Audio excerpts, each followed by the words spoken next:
কাকা, একটা কথা ছিল। কিরে পটল চোর, বল। কোত্থেকে ফিরছিস এত সকালবেলায়? চুরি করে নাকি?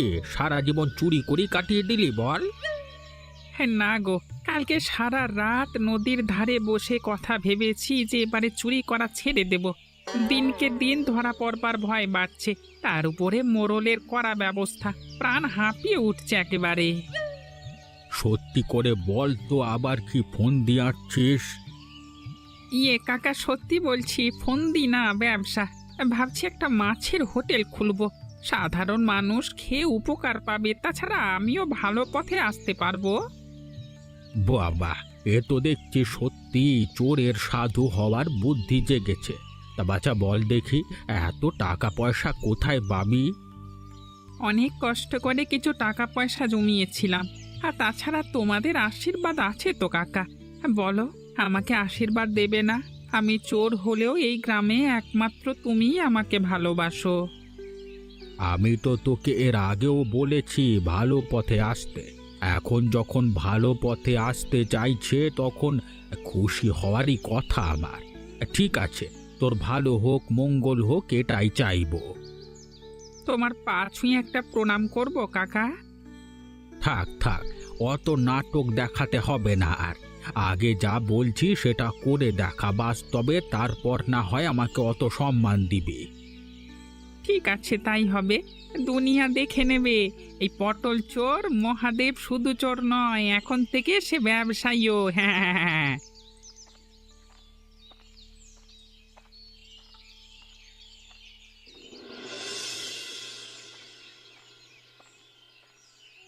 বাবু, বড় বিপদে পড়ে আপনার কাছে এসেছি। বল গোপাল, কি বলবি? বাবু, গ্রামে বাঁচা আর সম্ভব হচ্ছে না। কেন বলতো, কি হয়েছে? সংসারে বড় অভাব, চোখের সামনে বউ বাচ্চা না খেতে পেয়ে মরবার অবস্থা হয়েছে। দিনের পর দিন অভাবের জ্বালায় প্রাণ হাঁপিয়ে উঠছে। চোখের সামনে দেখতে পাচ্ছি না ওদের কষ্ট। আমি কি সাহায্য করতে পারি বল? জেলে পরিবারে জন্ম আমার। জন্ম থেকে বাপ ঠাকুরদাকে মাছ ধরে খেতে দেখেছি। আমি মাছ ধরা ছাড়া আর কোনো কাজ শিখিনি। আর আজকে আপনি নিয়ম করে নদীতে মাছ ধরা বন্ধ করে দিয়েছেন। আমি কাজ হারিয়ে আর কতদিন থাকবো? সরকারের নতুন নিয়ম তোরা জানিস না? আমাকে কেন দোষ দিচ্ছিস? ছোট ছোট ইলিশ মাছ থেকে শুরু করে চারা মাছ ধরে নিচ্ছিস, সেজন্য নদীতে মাছ কমে যাচ্ছে। তাই মাছ ধরা নদীতে এখন বন্ধ। অন্য কিছু খুঁজে নে। আমি মারা যাব বাবু, আমার উপরে দয়া করুন। আমার দয়া করবার কিছু নেই। যদি আমার হাতে কিছু থাকতো তাহলে আমি দেখতাম। যা, এখন নিজের কাজে যা। বাইরে অনেক কাজ আছে, কিছু একটা খুঁজে নে। জানি না কি করব, হয়তো মরেই যেতে হবে আমাকে। আমি নিজে মরে যাব তবু ভালো, বউ বাচ্চার কষ্ট দেখতে পারবো না চোখে।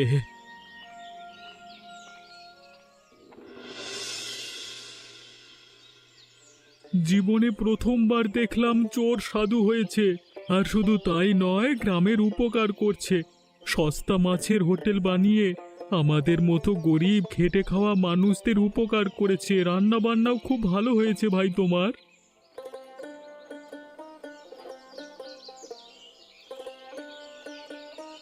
সেদিন তুই যখন বললি যে চুরি ছেড়ে দিয়ে ভালো পথে আসবি, তখন বিশ্বাস করিনি। কিন্তু এখন দেখতে পাচ্ছি তুই ঠিক কথাই বলেছিলিস। কেউ যদি খারাপ পথ ছেড়ে দিয়ে ভালো পথে আসতে চায় তবে তা সম্ভব, তুই প্রমাণ করে দিলি। সারা জীবন পেটের দায়ে ছোটখাটো চুরি করে জীবন চালাতে হয়েছে। কত লোকের হাতে কত মার খেয়েছি। শেষ বয়সে এসে নিজের পটল চোর নামটা পরিবর্তন হবে, এটুকুই চাই। না না, তুই এখন ভালো পথে এসেছিস, তোকে আর এখন কেউ পটল চোর বলে ডাকবে না। আসলে বউ পছন্দ করে না আমি এ লাইনে থাকি।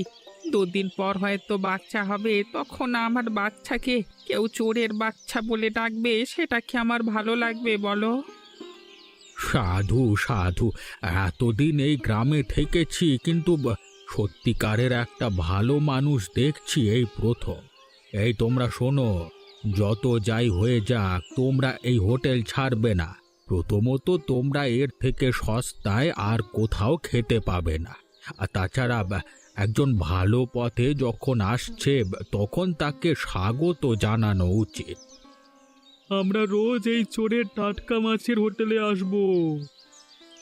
এইভাবে যদি মানুষকে পাশে পাই তাহলে একদিন আমিও সৎ পথে বড়লোক হতে পারবো। শুধু কেউ নজর না দিলেই হলো। তুই ভালো রাস্তায় থাক, তাহলে কেউ নজর দিলেও তোর কিচ্ছু হবে না।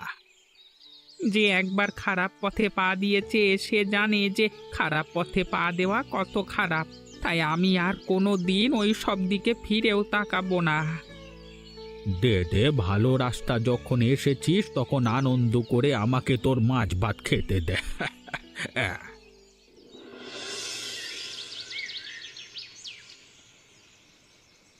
কি হলো বউ, বাবু কাঁদছে কেন? বিকেলের পর থেকে কিচ্ছু খায়নি। ও কি আর আমাদের মতো বড়? পেটে কিছু না পড়লে তো কাঁদবেই। আমার আর কিছু ভালো লাগছে না, বুঝলে তো। আমার খুব খিদে পেয়েছে। ও মা, ও বাবা, আমাকে খেতে দাও না। আজ রাতটা যে করেই হোক কাটিয়ে নে। কাল সকালে তোর জন্য আমি কিছু না কিছু ব্যবস্থা করবই বাবু, কথা দিচ্ছি। কত শখ করে ছেলের নাম রেখেছিলাম বাবু। ভেবেছিলাম ছেলে হওয়ার পর থেকে সুখ আসবে জীবনে, আরো বেশি কষ্ট দুঃখ এসে জুটলো। কি করবে বলো? মোড়লের কাছে গিয়েছিলে, কি বলল সে? কি আর বলবে, বলল সরকারের তরফ থেকে বারণ আছে নদীতে মাছ ধরা। সরকারের আর কাজ কি? রোজ রোজ নতুন নতুন নিয়ম বানাচ্ছে, ব্যাস। তুমি একটা কাজ করো, তুমি বাবুর দায়িত্ব নিও।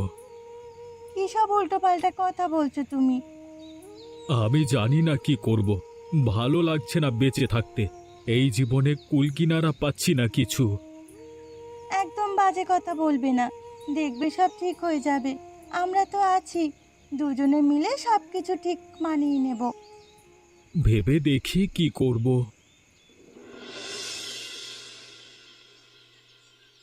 কিরে মহাদেব, তোর তো চোরের হোটেলে একেবারে চারিদিকে সারা ফেলে দিয়েছে।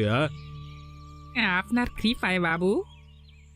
আমার আর কৃপায় কি কথা, তুই চেষ্টা করেছিস ভালো হতে, তাই ভালো হতে পেরেছিস।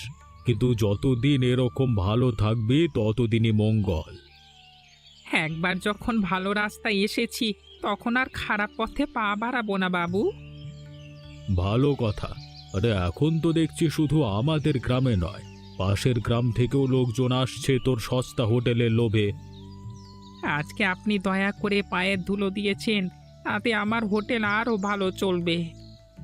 সবাই বলছে তোর নাম, তোর মতো সস্তা নাকি আর কোথাও মাছ ভাত পাওয়া যায় না, তাই দেখতে এলাম নিজের চোখে। কেমন লাগলো বাবু?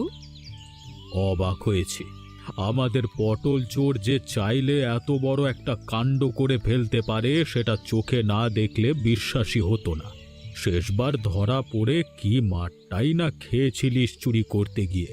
তোর মনে আছে আমি বিচার করেছিলাম তোর? মনে আছে তো অবশ্যই। আপনি যদি আমাকে সেদিন ক্ষমা না করতেন তাহলে কি আর আজকে ভালো হতে পারতাম? হয়তো জেলে বসে পচে মরতাম। মানুষকে সুযোগ দিয়ে আমি যে ভুল করি না, তুই সেটা প্রমাণ করে দিয়েছিস। আপনার মতো ভালো মানুষেরা আছে বলেই তো সমাজে আজকে আমাদের মতো সাধারণ মানুষেরা বাঁচবার সুযোগ পায়। আশীর্বাদ করবেন বাবু, আমি যেন ভালো করে চলতে পারি। তোর ভালো দিকে লক্ষ্য হয়েছে যেখানে, তাহলে ভালো করে চলতে পারবি। হ্যাঁ, আমি যদি ভালো না হতাম তাহলে আমার বউ আর আমার সাথে থাকবে না বলছিল। ঠিক আছে ঠিক আছে, ভালো করে হোটেল চালা। তোমরা শুনে নাও, মহাদেব যদি সৎ পথে থাকে তাহলে এই সুধীন জমিদার সব সময় তার পাশে আছে। তোমরা নির্দ্বিধায় এখান থেকে খাবার খেতে পারো। চলি ভাই, ভালো করে দোকানদারি করো।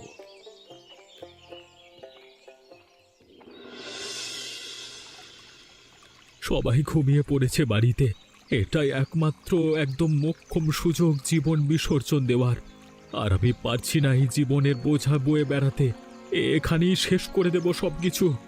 একদিন কত ভালোবাসা দিয়ে বাঁচতে চেয়েছিলাম, নতুন করে শুরু করতে চেয়েছিলাম জীবন, আর আজকে সব কিছু ছেড়ে কাপুরুষের মতো জলে ঝাঁপ দিতে যাচ্ছি আমি। তাছাড়া আর কোনো উপায় নেই আমার। আরে কি চলছে, একটু ভালো করে দেখি তো। না না, মনে হচ্ছে জীবন আমাকে আরেকটা সুযোগ দিতে চায়। এ তো দেখছি মৃত্যুর কিনারা থেকে বেঁচে উঠবার রাস্তা পেয়েছি আমি। দাঁড়া, দেখাচ্ছি মজা। এটা দেখার পর তো আর মরলে চলবে না, বাড়ি ফিরে যাই, ব্যবস্থা করব।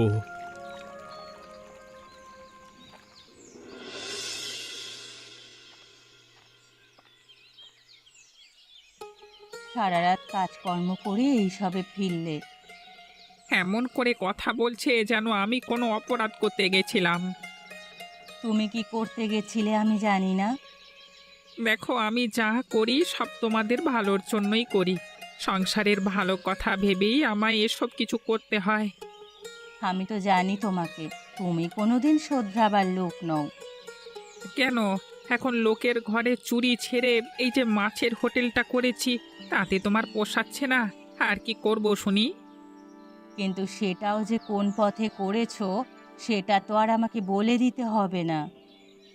দেখো, লোককে তাজা মাছ খাওয়াই আমি কম দামে, সেজন্যই আমার কাছে লোকে আসে।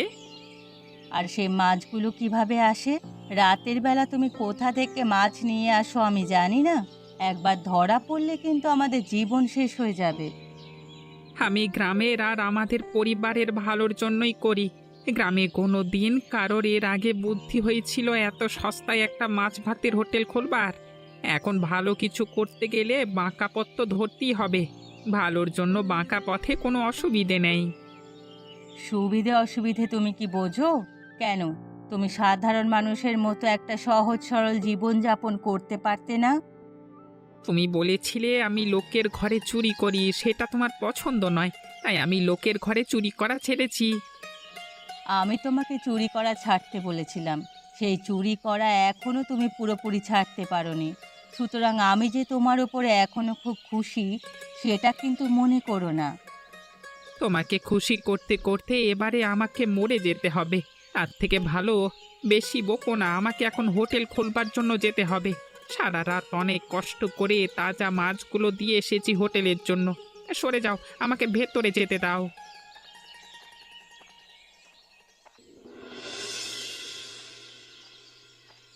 আবার কি হয়েছে তোর সমস্যা গোপাল? আবার কেন এসেছিস?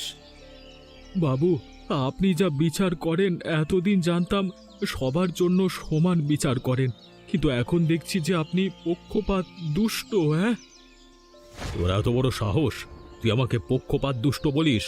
আমি কার পক্ষপাতী করেছি? যদি প্রমাণ দিতে না পারিস তাহলে কিন্তু আমি তোকে গ্রাম থেকে তাড়িয়ে দেব। গ্রামে এত বড় একটা মাছের হোটেল খুলে ফেললো একটা পাতি পটল চোর। আপনি কি ভাবছেন সব সোজা পথে করেছে? তার মানে এত সস্তায় খাওয়ানোর জন্য এত টাটকা মাছ সে পায় কোথায়? কি বলতে কি চাইছিস তুই? কালকে রাতে আমি লুকিয়ে দেখেছি নদীর ঘাটে ওই শয়তান মহাদেব আপনার এবং সরকারের বারণ থাকা সত্ত্বেও নদীতে জাল দিয়ে মাছ ধরছিল। প্রতিদিন তাই করে, আর এইভাবেই ফকটিয়ায় মাছ চুরি করে লোককে সস্তায় খাইয়ে নিজে বড় লোক হচ্ছে আর মিথ্যে নাম কামাচ্ছে। আমি বেকার গরিব হয়ে যাচ্ছি নিয়ম কানুন মানতে মানতে। তোর কথা যদি সত্যি হয় তাহলে জেনে রাখিস, নিয়ম সবার জন্য এক, বিচারের শাস্তি হবে ওই শয়তানের। কি আর শাস্তি দেবেন আপনি? আমি ঘরে খেতে পারছি না, আমার বউ বাচ্চা উপোস করে কাটাচ্ছে, আর একটা চোর গ্রামে রাজা হয়ে বসে বসে মজা করছে। এর থেকে বেশি আর কি দেখতে হবে আমাকে? তুই শান্ত হ, বিচার সভার আয়োজন করব আমি, সেখানে তোর যা বলবার আছে সব বলবি। আমার যা কিছু বলবার আছে আমি আপনাকে বলে গেলাম। যদি বিচার না করতে পারেন তাহলে জানবো যে এই গ্রামে আর থাকা সম্ভব নয়। আপনার বিচারের ওপর তাহলে আস্থা হারিয়ে আমরা চলে যাব। এই গ্রামের দায়িত্বপ্রাপ্ত জমিদারি হিসেবে আমার কাজ সবার জন্য সমান ন্যায় বিচার করা। বড় সাহারাস না, আমি আছি তো। আমি আজকেই সবাইকে দিয়ে খবর পাঠিয়ে দিচ্ছি, কালকে গ্রামে বিচার বসবে। সেখানে যা সিদ্ধান্ত নেওয়া হবে সবাইকে মেনে নিতে হবে, তুইও থাকবি সেখানে। চুরি করে থাকলে তার শাস্তি ও পাবেই।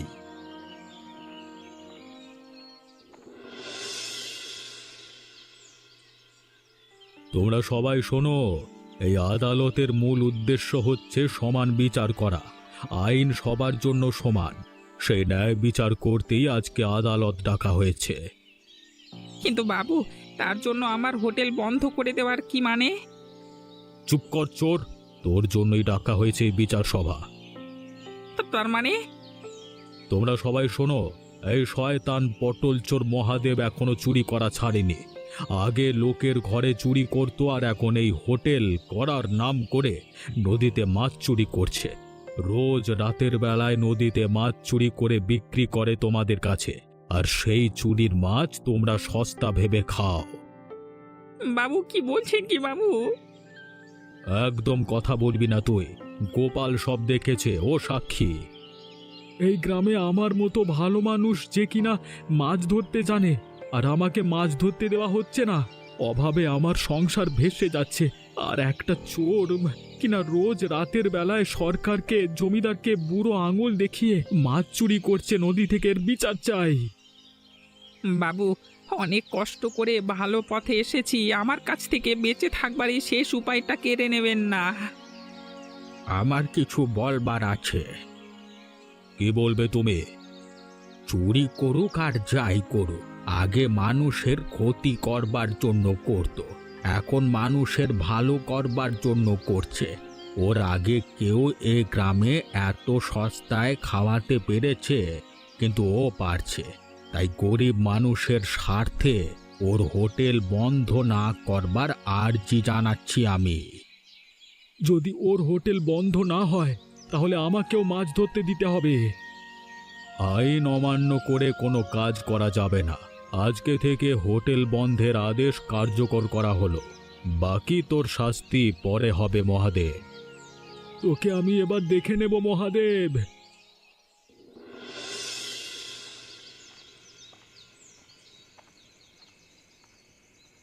কোথায় যাচ্ছিস রে চোর? আবার কার বাড়ি শীত কাটতে যাচ্ছিস? হ্যাঁ, আমার এই ক্ষতিটা করে ভালো করলে।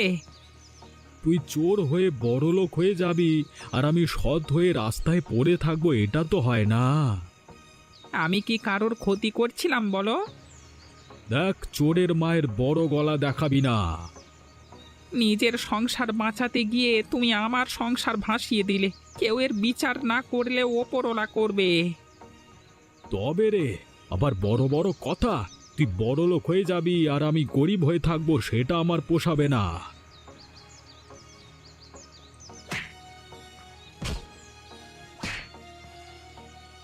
এমনিতে তো অনেক শাস্তি দিয়েছো, আমাকে আর মেরো না, ছেড়ে দাও। ছেড়ে দাও, তোমার পায়ে পড়ছি। বাড়িতে তো বউ আছে আমার, ফিরে যেতে দাও। দূর হয়ে যা শয়তান। এবার আমার বড়লোক হওয়ার দিন। অনেক দেখিয়েছিস তুই, আমার দেখানোর সময় এসেছে এখন।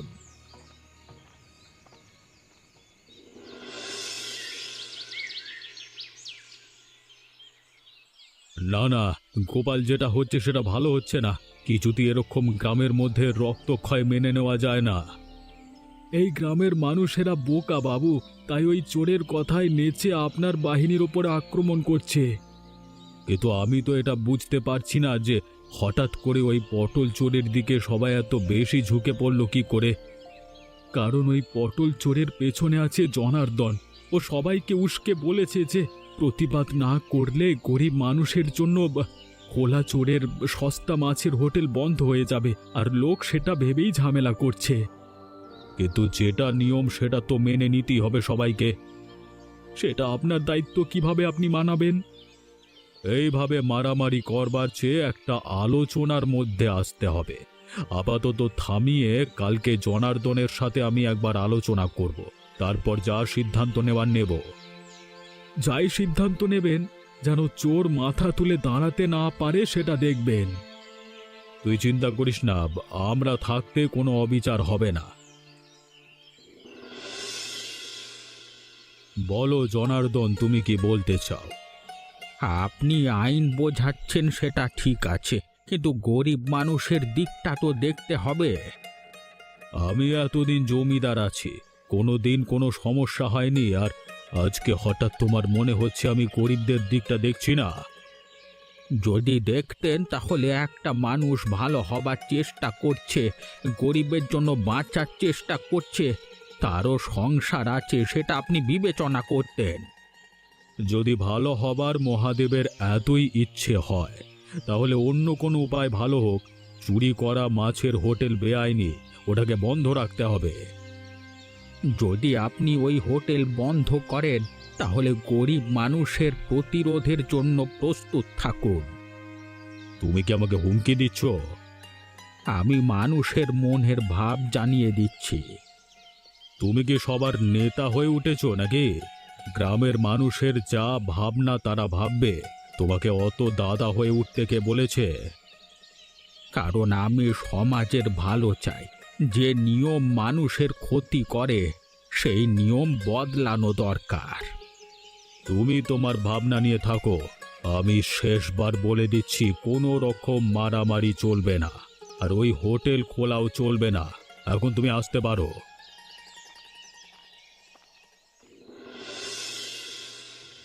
এই, তোমরা ভেঙে দাও হোটেল।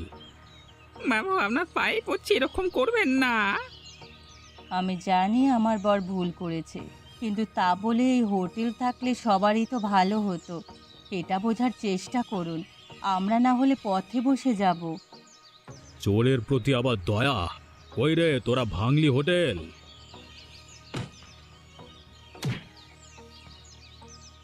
আপনি শেষ পর্যন্ত তাহলে শুধু মানুষের কথাই ভাবলেন না, বাকি সব কিছু ভাবলেন। ঠিক আছে, আমরা মানুষের হয়ে লড়াই করব, মানুষের পাশে থাকব। তোমাদের যে পথ নেওয়ার হয় নাও, আমি জমিদারের পাশে থাকব। গোপাল এখন থেকে আমার প্রধান সহকারী হবে। ওর অভাব দূর করবার দায়িত্ব আমার। এতদিন চোরের উত্থান হয়েছে, এবারে সাধুর উত্থান হবে। অভাবের সাথে লড়তে লড়তে গোপাল আত্মহত্যা করতে গিয়েছিল জলে ডুবে। গ্রামে ওর জন্য আমি আর ওর পরিবারের জন্য বড় ঘর বানিয়ে দেব। কিন্তু গরিব মানুষের ক্ষুধা মেটাবে কি করে? মানুষের প্রশ্নের জবাব তোমাকেই দিতে হবে। সেই প্রশ্নের জবাব সময় দেবে। তোমরা সবাই শোনো, আমার বর চোর হতে পারে, আমি নিজে কিন্তু চুরির সপক্ষে নই, কিন্তু আজ যেটা হলো সে বিচার একদম ভালো হলো না। আমরা সবাই আবার প্রতিরোধ গড়ে তুলব। আমাদের এই হোটেল গরিব মানুষের হোটেল ফিরিয়ে আনতেই হবে। তোমাদের সবার মাথা খাচ্ছে এরা। তোমরা যারা আমাদের সাথে থাকবে সবার ভালো মন্দ দেখবার দায়িত্ব আমি জমিদার হিসেবে নিজেই কাঁধে নিচ্ছি। চলুন বাবু, এদের সাথে সময় নষ্ট করা বেকার। আমারই ভুল হয়েছে। সালা এই চোরকে লাই দিয়ে মাথায় তুলেছি আমি নিজে। সেদিন যদি মেরে ফেলতাম চুরির দায়, তাহলে এই চোরের মাছের হোটেল নিয়ে আবার ঝামেলাই হতো না। বেশি ভালো হতে গিয়ে আমি বেশি ঝামেলা করে ফেলেছি। বেশ শিক্ষে হলো। চল গোপাল। আমার হোটেল ভেঙেছো, কিন্তু আমার ক্ষুধার আগুন কি ভাঙতে পারবে? এই উত্তর তোমাকেই দিতে হবে জমিদার। আর এই উত্তর খুঁজতে হবে আপনাদের সবাইকেও। আমাদের পাশে থাকুন আর আমাদের চ্যানেলটিকে সাবস্ক্রাইব করুন।